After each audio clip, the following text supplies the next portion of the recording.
اور ہم نے ہر ایک امت کے لیے قربانی کا طریق مقرر کر دیا ہے تاکہ جو مویشی چوپائے اللہ نے ان کو دیے ہیں ان کے ذبح کرنے کے وقت ان پر اللہ کا نام لے۔ سو تمہارا معبود ایک ہی ہے تو اسی کے فرما بردار ہو جاؤ اور عاجزی کرنے والوں کو خوشخبری سنا دو۔ یہ وہ لوگ ہیں کہ جب اللہ کا نام لیا جاتا ہے تو ان کے دل ڈر جاتے ہیں، اور جب ان پر مصیبت پڑتی ہے تو صبر کرتے ہیں اور نماز آداب سے پڑھتے ہیں، اور جو مال ہم نے ان کو عطا فرمایا ہے اس میں سے نیک کاموں میں خرچ کرتے ہیں۔ اور قربانی کے اونٹوں کو بھی ہم نے تمہارے لیے اللہ کے شعائر مقرر کیا ہے،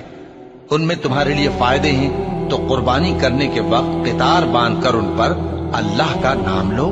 پھر جب پہلو کے بل گر پڑے تو ان میں سے کھاؤ، اور قناعت سے بیٹھ رہنے والوں اور سوال کرنے والوں کو بھی کھلاؤ۔ اس طرح ہم نے ان کو تمہارے زیر فرمان کر دیا ہے تاکہ تم شکر کرو۔